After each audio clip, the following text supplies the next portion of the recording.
Gagawa tayo ng frozen fishball. Ito ang fishball na pwede mo i-store sa freezer. Ito ay may tunay na isda kaya pwede mong isahog sa pansit canton at sinabawan. Ito ang ating mga sangkap. Meron tayong fish fillet. Ang gamit kong fish fillet ay nakapak. Ito ay cream dory. Maraming fish fillet na makikita sa grocery. Kung gagamit naman kayo ng hindi nakapak na fish, mas maganda yon kasi mas malasa. Pero mas maganda kung pakukuluan na muna ng ginger and other spices para hindi siya malansa. At gumamit ng white meat. At meron tayong cornstarch, salt, baking powder, pepper,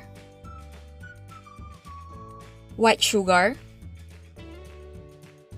onion, garlic, spring onions, carrots,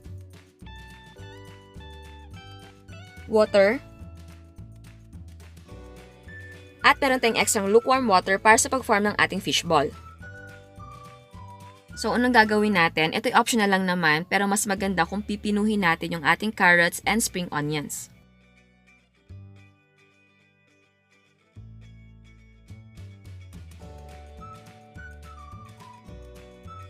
And then set aside. Ngayon naman, ilagay natin sa blender ang ating fish fillet at i-grind natin ng pinong-pino. Mas maganda kung heavy duty ang blender ninyo para hindi ka mahirapan. At pwede gumamit ng food processor. At kung meron kang panggiling, mas maganda. So ayan, gilingin na natin. And now let's add the salt, pepper, sugar, onions, garlic, baking powder, cornstarch, and water.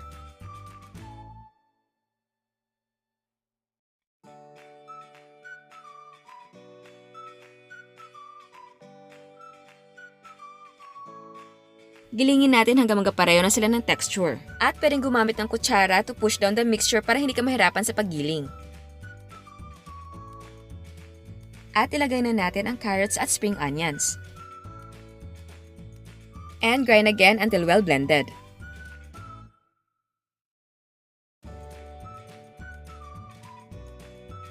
So ayan, nagiling na natin lahat. Pwede natin i-form into balls. Now, prepare the lukewarm water at kumuha ka ng measuring spoon. Yung 1 teaspoon ang gamitin mo. At kumuha ka ng isang dakot ng ating mixture. Squeeze your hand until may lumabas na bola sa butas. And then, use the teaspoon to scrape off the ball. At i-drop ito sa ating lukewarm water. And then, repeat the steps for the remaining mixture.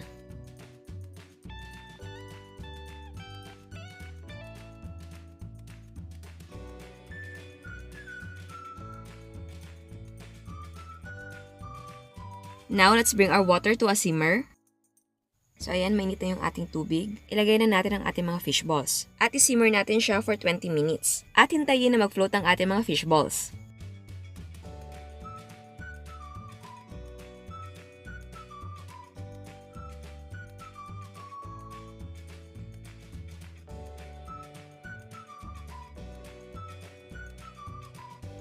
So ayan, nag-float na ang ating mga fish balls. Ngayon, let's remove and drain the excess water.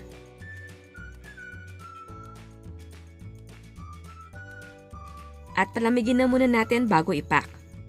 Ayan, malamig na. Pwede na natin ilagay sa mga plastic. At pwedeng gumamit ng mga ziplock bag. Pero wala akong nahanap kaya eto na lang. Pwede kayong maglagay ng 20 pieces ng fishball or by grams.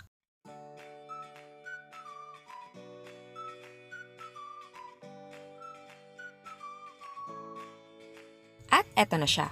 So ayan, continue lang tayo ng pag-pack.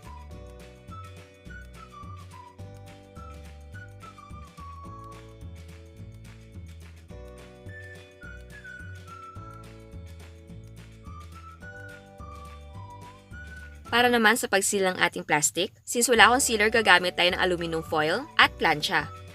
Ang unang ginawa ko, pinutol ko yung plastic kasi mahaba. So para hindi na kayo magputol, humanap kayo ng mas maliit na plastic. I-sandwich natin ang ating plastic sa ating aluminum foil. Siguraduhin mo lang na pantay ang pagkakalagay ng plastic. Again, ito'y optional lang, pwedeng bumili ng sealer. Tapos, plansyahin natin for 25 seconds. Yung plansya ko pala ay nakatodo na. Siguro kilala nyo naman yung plansya nyo, so bahala na kayo mag-adjust sa init. Huwag nyo na munang tanggalin ng foil kasi nakadikit pa. Palamigin ng 5 to 10 seconds at saka mo tanggalin. Ang ginagawa ko minsan iniihipan ko para madaling matanggal.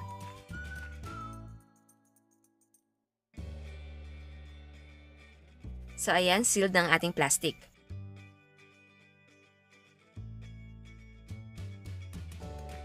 And then just repeat the steps.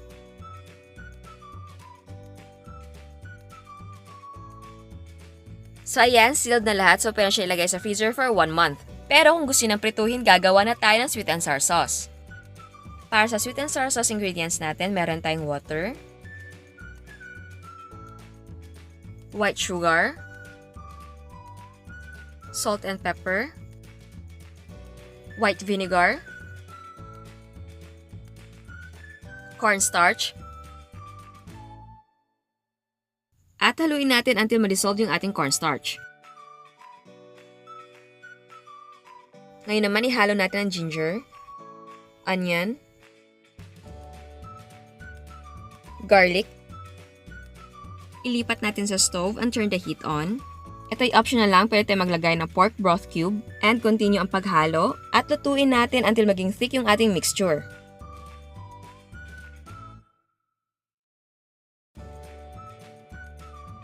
Kapag thick na ang ating mixture, maglagay tayo ng orange na food color and mix well.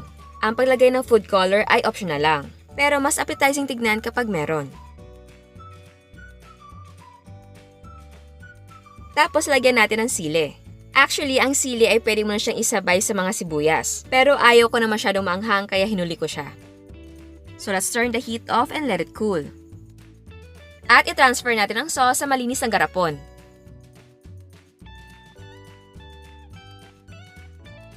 At eto na ang ating sweet and sour sauce. So eto yung ating fishball na galing sa freezer. Magpa-fry na tayo. Lutuin ng 1 minute and 30 seconds at mag-ingat sa pagprito. And remember, huwag i-overcook. Remove and drain the excess oil. At eto na ang ating frozen fish balls and sweet and sour sauce. At bago tayo mag-taste test, hindi ba nakasubscribe, please subscribe sa ating YouTube channel. And please click the notification bell para ma-notify kayo sa mga bagong uploads. So ayan, titikman na natin ang ating fishball na may isda. Ito talaga may isda na. So ayan, lalagyan mo natin ng sauce. Ooh.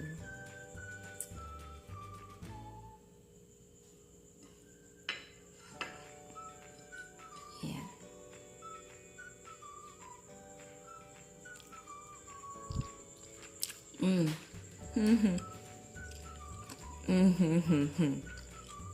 Lasang-lasang isda. Sarap. Gusto ko. Lalo na yung sauce natin. Kasi, sweet and sour. Gusto ko talaga ng sour. Bagay na bagay sa fishball.